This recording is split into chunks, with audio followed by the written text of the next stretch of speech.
खुलुमबाय लोगोफोर बाथ्रा बुंनायनि सिगां मोननैसो भिजुएल आं सिगाङाव होना दोनो मोनसेया जाहैबाय मा ड्राग्स जानानै गावनि असे बिमाखौ बुथारनाय बे मोनसे भिजुएल आरो दिनै 26 जुनावहाय दिनै ड्राग्स होबथानायनि सान मोनसे स्कुलाव मोनसे एवारनेस बायदि खालामनाय जादों बे मोनसे भिजुएल बुथारनाय आरो होबथानाय बे मोननै भिजुएलखौ आं दिनै लाबोगासिनो दङ बिनि सायावनो माखासे बाथ्रा बुङो गावनि जोनोमगिरि बिमाखौ बुथारदों ड्राग्स एडिक्टेड फिसाज्लाया 22 मायथाइनि दिनै 22 जुन बे सानखौ लानानै जोंनि मायनावफुरि गुदि फरायसालियाबो नै international day against drugs abuse and illicit trafficking इज मा जादों बे सेलेब्रेसन 26 जुन 2024 बेखौ सोर खालामदों जोंनि मायनावफुरि गुदि फरायसालिया फालिबाय भिडिअआ बारा गोलाव जानाय नङा ससेल'नो जागोन ड्राग्स जों बिनि सायाव गोबां जाथाय जाबोनायखौ नुदों आरो आनखि जों मा होननानै बुंगोन ड्राग्स होबथानायनि नामावहाय जोङो गोबां थ्रेटेनिं मोनदों जेब्ला जोङो सानसे समाव गोबां मानसिफ्रानो न'खरनि बिमा बिफाफ्रानो जे आदै आंनि न'आवबो आंनि फिसाज्लायाबो बेफोरबायदि ड्राग्स जायो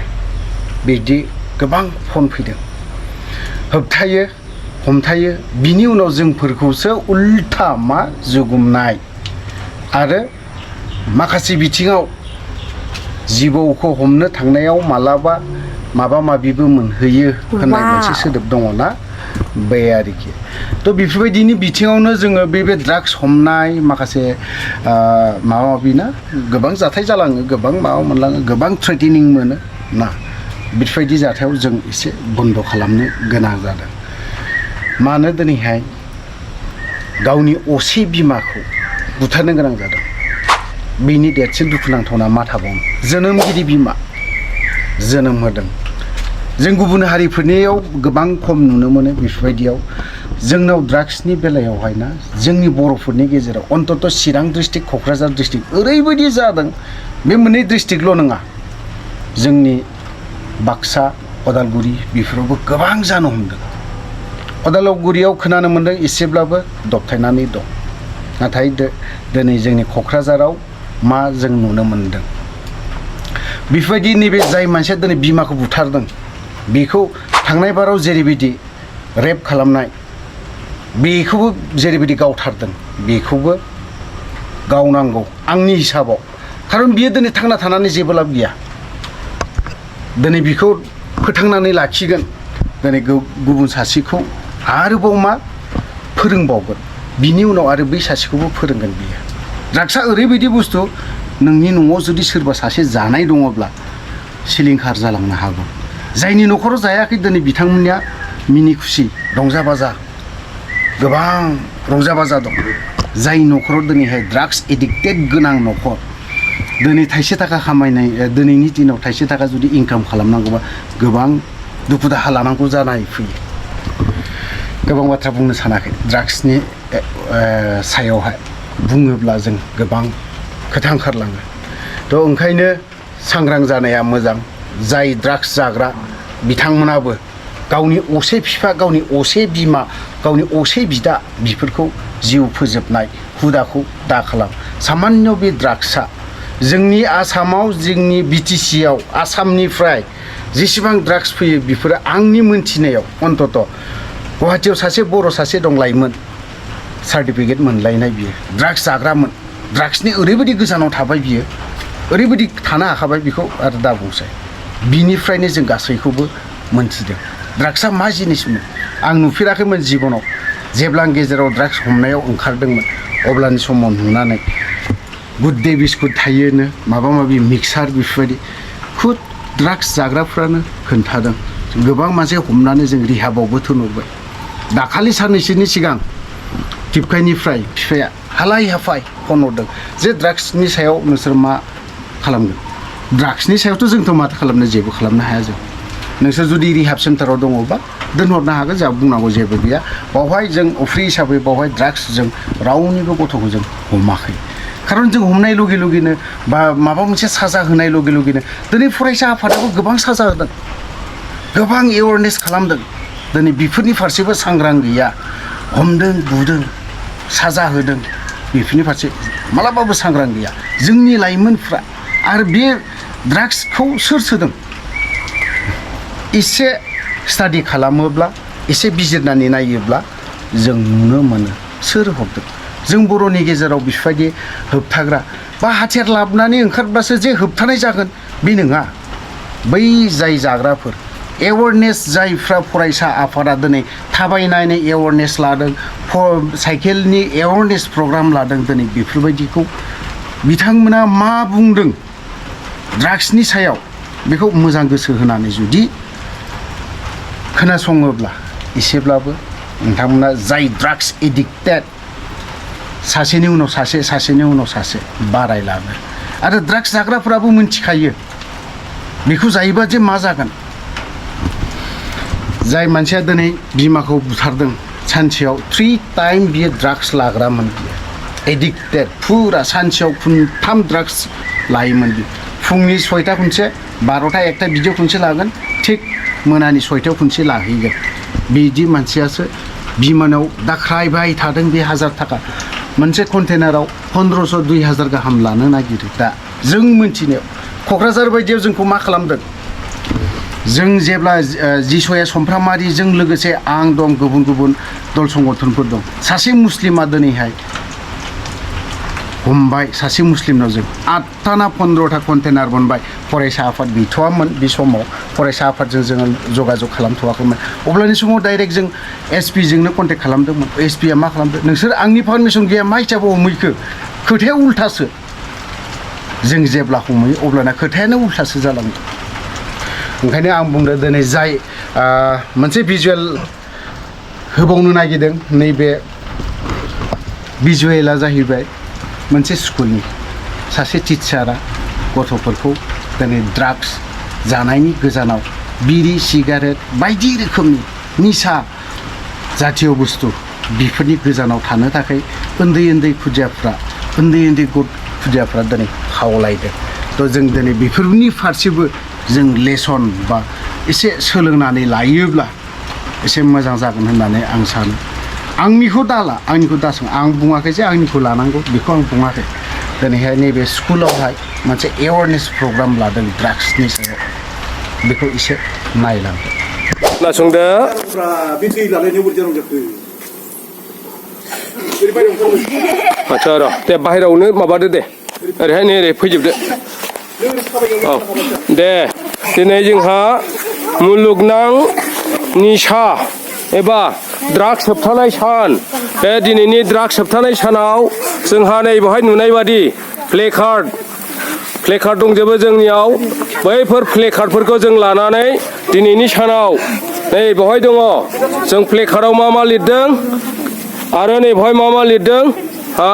बे प्लेकार्डफोरखौ जोङो समायाव लाबाय आरो दा बेबादिनो जोङो नै प्लेकार्डआव दङ आरो नै जोङो जोंनि फरायसा मोनथाय बादि नैबे माखासे सोलोंथाइ खान्थिजों मोजां जाफुंसार जानांगौब्ला जोङो दिनै जोंनि फरायसालिया 22 जुन दिनै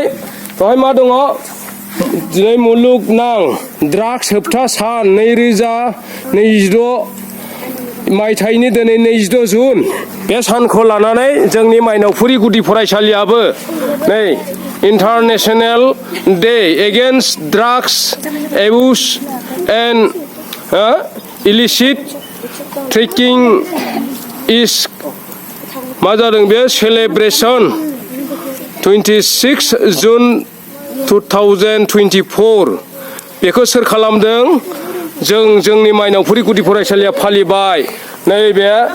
जों मा होनो सुबुं माहारिया जायखिजाया जाग्रा निसा फेग्रा मुवा थांखु बिरि सिगारेट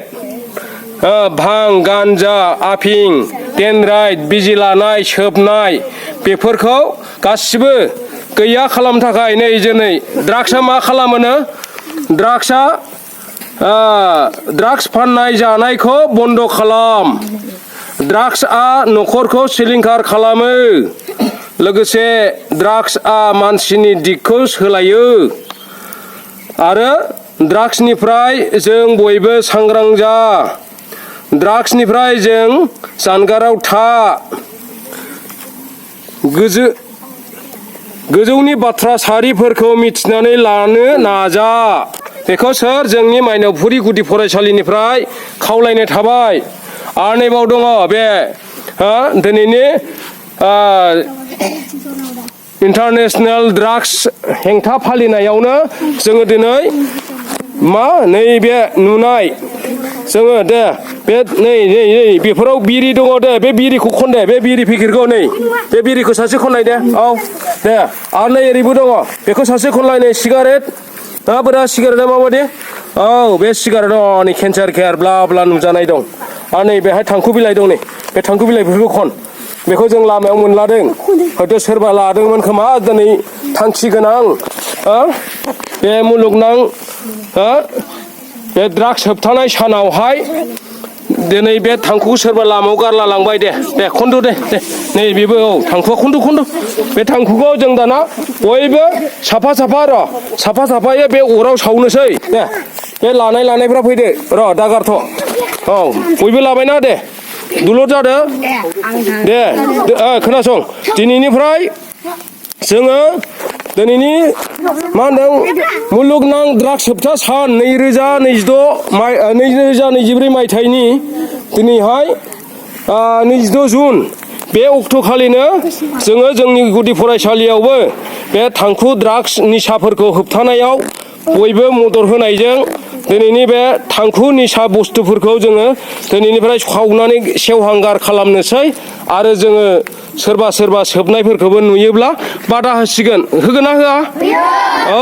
जों थांखु बिरि सिगारेट सोबोब्ला हामा मानसिनि दिगा सोलायो होनलायनाय स्ल'गान दङ दे सावदो दे बयबो सावजोबदो दे दिनैनिफ्राय थांखु निसा बिरि सिगारेट गान्जाफोरखौ जों सावजोब्बाय दे नै जाबाय सिगारेटआ पेकेटनि सावबाय जों आलदा सावलिया दे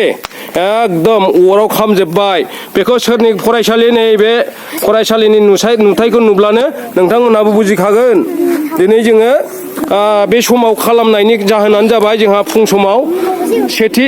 सुमोनथाइ फरिखा दङमोन सेथि सुमोनथाइ आनजाद एबा समारि आनजाद दा बेनि थाखायनो जोङो दिनै बेखिनि गान्जा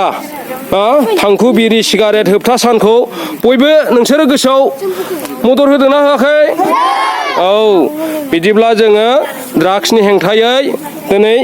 मोनसे सम फालिबाय नंगौना नङा दा दिनै नै अरा खामगासिनो दं दा बेखिनियाव आङो दिनै 2024 मायथाइनि दिनै